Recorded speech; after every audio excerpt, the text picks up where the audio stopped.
पाश्चिमात्य देशामध्ये होत असलेल्या युद्धजनक परिस्थितीनंतर पंतप्रधान नरेंद्र मोदी यांनी देशवासियांना काही महत्त्वाचे आव्हान केलेले आहे। त्यामध्ये सोने खरेदी असो, पेट्रोल असो, याच्यावर काही दिवसांसाठी पेट्रोल कमी प्रमाणात वाचा आणि सोने साधारणतः 1 वर्ष तरी खरेदी करू नका असे आव्हान भारतीयांना केलेले आहे। या परिस्थितीवर सोने व्यापाऱ्यांचं काय म्हणणं आहे आणि सध्याच्या व्यापारावर त्या वक्तव्याचा काय परिणाम होणार आहे हे आपण जाणून घेऊया।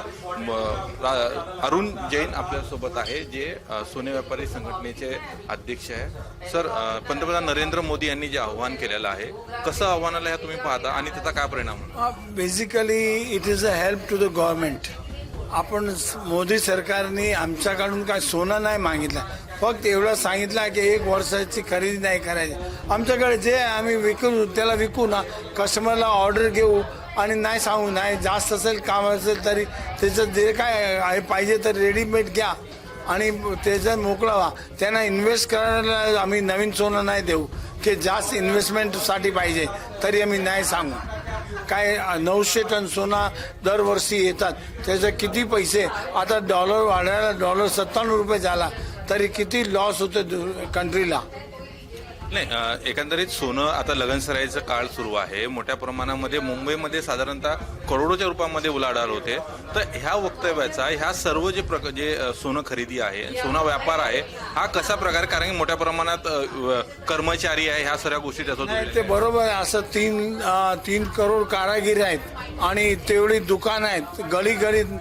जेव्हापासून गोल्ड कंट्रोल ऍक्ट गेलाय तेपासून एवढी दुकान झाली आहे गोल्डची, काय हे धंद्यात प्रॉफिट आहेत, तरी सोने चांदी एवढी दुकान झाली, सगळ्या दुकानात लॉस होणार आणि ते 3 करोड कारीगर आहे ते पळून जाणार। बंगालला आणि कलकत्तावरून आलेले कारीगर आहे ते बी पळून जाणार। असं मुंबईला नुकसान होणार, पण काय करू शकता, आपण देशासाठी बसलो आहे। साधारणतः देशला हेल्प करू। साधारणतः किती करोड रुपयाचं हा सर्व स्टेटमेंटमुळे नुकसान होऊ शकते?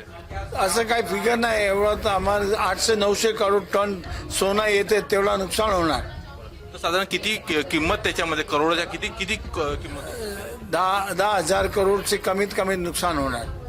मात्र ज्यावेळेस पंतप्रधान नरेंद्र मोदी यांनी हे स्टेटमेंट केलं, तर तुम्ही जेव्हा ते स्टेटमेंट ऐकलं किंवा वाचलं असणार, तेव्हा तुमचं एक मत काय होतं त्या स्टेटमेंटवर?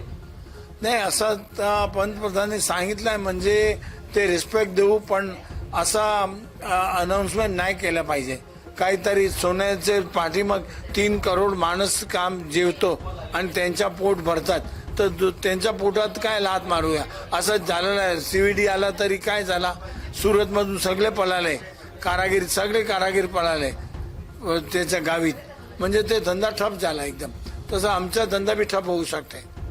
एकंदरीत पेट्रोल डिझेल या संदर्भात पाबंदी घालण्याचं कुठेतरी आव्हान करण्यात आलेलं आहे।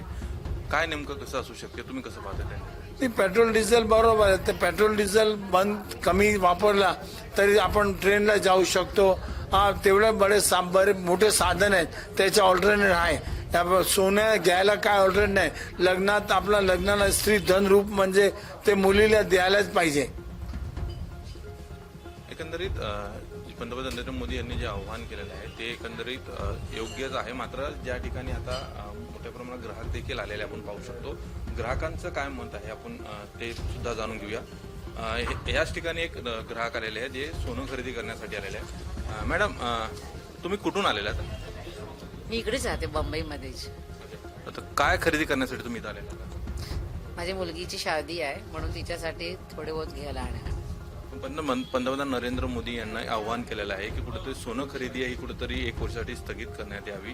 प्रमाणात जेवढं आवश्यक आहे तेवढंच घ्या, मात्र स्टोअरसाठी जे सोनं जे खरेदी करतात ते करू नका। कसं पाहता तुम्ही त्यांच्या या आव्हानाला? फुल सपोर्ट आहे आम्हाला, आम्ही नरेंद्र मोदीला देते। मी म्हणूनच तिच्यासाठी थोडंसंच घ्यायला आले की जे मला जरुरी आहे ते थोडं मला द्यायला पाहिजे आम्ही म्हणून। साधारणतः किती सोनं तुम्ही खरेदी करणार होता?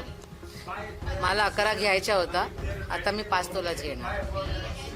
लग्न केव्हा असणार आहे? लग्न 1 महिन्यापूर्वी आहे। ज्या मुलीचं लग्न होणार आहे आणि ज्या मुलीच्या खरेदीसाठी सध्या आलेली आहे ती मुलगी सुद्धा आपल्या नवरी जी आहे ती पण असणार आहे। मैडम, आपकी शादी तय हुई है और आज सोना खरीदी करने के लिए आप आए हो, तो लेकिन पंतप्रधान नरेंद्र मोदी इन्होंने जो आह्वान किया है तो उसको किस प्रकार से देखते हो? उसको लाइक पॉजिटिव वे में ही देख रही हूँ, अभी कुछ ऐसा नेगेटिव वे नहीं है उसका, क्योंकि उन्होंने जो अगर बोला है तो कुछ अच्छे के लिए ही बोला है, ऐसे ही वो नहीं बोलेंगे, तो इसके लाइक फुल सपोर्ट है उनको, नो डाउट। लेकिन शादी में तो गहने और जो दागिने रहते हैं वो महिलाओं को बहुत आकर्षित करते हैं और वो लोगों को चाहिए। आप तो दुल्हन होने वाले हो, तो आपको भी वो एक आपकी जो इच्छा होंगी वो रहती है, तो किस प्रकार से देखते हो? वो आई एग्री कि सोने के लिए लाइक होता है सबको, बट उसमें अभी डिपेंड सारे पेरेंट्स के ऊपर होता है, लाइक बड़ी मम्मी ये लोग के ऊपर होता है कि वो लोग कैसे देते हैं। अभी उसमें ज़रूरी नहीं है कि वो लोग अभी के अभी सब निकाल के दें, बाद में भी हम कर सकते हैं, ज़रूरी नहीं है, तो अभी टाइम है वैसे भी। लेकिन आपके ससुराल के और आपके इधर के लोग माने इस बात के लिए? हाँ, मतलब फुल सपोर्ट आहे वो लोग की तरफ से भी, सो कोई प्रॉब्लेम नाही। या ठिकाणी पण काही ग्राहक आलेले आहे. तुम्ही काय खरेदी करायला आले? तो एकंदरीत या ठिकाणी जे लोक आलेले होते त्यांचं म्हणणं आहे की पंतप्रधान नरेंद्र मोदी यांनी जे आवाहन केलेलं आहे हे देश एका प्रकारे योग्यच आहे. जेवढं आता स्वरूपात जे आवश्यक आहे तेवढं सोनं आम्ही खरेदी करू आणि त्याच्यानंतर ज्यावेळेस काही काळानंतर जे आणखी जे आम्हाला सोनं जे स्टोअर करण्यासाठी जे घ्यायचं होतं त्यानंतर आम्ही ते घेऊ. कॅमेरामॅन संतोष मोरे, मुंबई.